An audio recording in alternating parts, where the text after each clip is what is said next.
سلام. اوس هم د 11 بجو خبرونه. د هلمند په مرکز کې د بهرنیو ځواکونو د هوایي بمباریو او له طالبانو سره په جګړه کې 18 پولیسان وژل شوي او 14 نور یې ټپیان دي.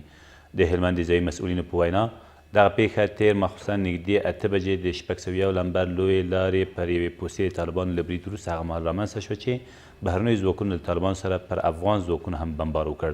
د سرچینې په وینا په دې پیښو کې د 601 لمبر لویې لارې د کنډک د قمندان ګران حبیب او د سیزوال غلام سعید په ګډون 18 پولیسان وژل شوي او 14 نور یې ټپیان دي.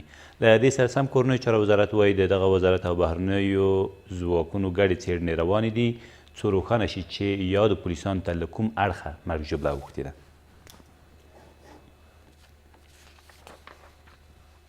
له دې سره سم د زابل په شمالزو او شینکي ولسوالیو کې په تیرو 2 ورځو نښتو کې 40 دولتي سرتیري وژل شوي او 18 نور یې ټپیان دي. د دغه ولایت د ولایتي شورا مشر وایي په وژل شویو کسانو کې د زابل د عملیاتي کنډک قمندان او د شمالزو ولسوالۍ د څارګرې ادارې مدیر هم شامل دي. نوموړی د دغو تلفاتو د رامنځته کېدو لامل د امنیتي او دفاعي ځواکونو ترمنځ نه همغږي په ګوته کوي او خبرداری ورکوي که چیرې زابل ولایت ته پام ونه شي نو ښایي د زابل ډیری سیمې د افغان ځواکونو له ولکې ووځي. خو د زابل والي بیا د افغان ځواکونو ترمنځ د نه همغږي خبره ردوي او له زابلیانو غواړي چې په دې شرایطو کې له افغان ځواکونو سره ودرېږي. 2 انسان تښتونکي په هرات کې تر یوې لنډې نښتې وروسته نیول شوي او 15 کسان یې له منګلو آزاد شوي دي.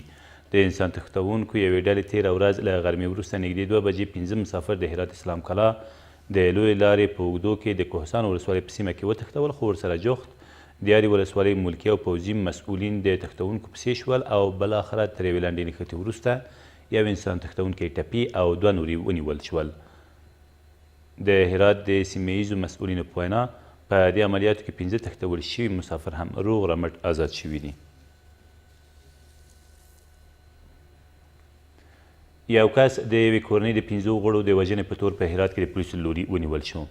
د هرات د امنیه قمندانۍ مسؤلین وایي دغه کس نږدې 4 میاشتې مخکې د هرات ښار د 2مې ناحیې اړوند سیمه کې د یوې کورنۍ 15 غړي چې خپلوان هم وو تر وژنې وروسته سوځولي او تر هغې وروسته تښتېدلی وو. بالاخره تېره ورځ د هرات ښار د 5مې ناحیې له شاوخوا سیمو نیول شوی دی. ویل کېږي نیول شوي کس پر خپل جرم اعتراف هم کړی دی. هند 2 مې 15 چورلکې تېره ورځ د افغانستان ملي دفاع وزارت ته وسپارلې. د ملي دفاع وزارت سرپرست اسدالله خالد د دغو چورلکو د تسلیمۍ پر مهال د هند له مرستو او همکاریو مننه وکړه. ښاغلي خالد د سولې روانو خبرو ته په نغوت سره په ډاګه کړه چې سوله د ملي پوځ د له منځه وړو او دښمن ته د تسلیمۍ په معنا نه ده، بلکې افغان ځواکونه به له سولې وروسته هم د سولې او افغانستان ساتونکي وي. او 30 طالبان په کندهار کې د افغان هوایي ځواکونو په بمباریو کې ووژل شول.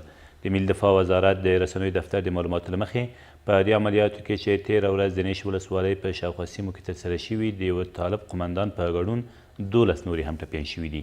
د سرچینې په وینا په دې بمباریو کې د یادې ډلې یو شمېر وسلې او موټر هم له منځه تللي دي. دا تر دې مهاله وروستي خبرونه، تر بیا مو الله مل.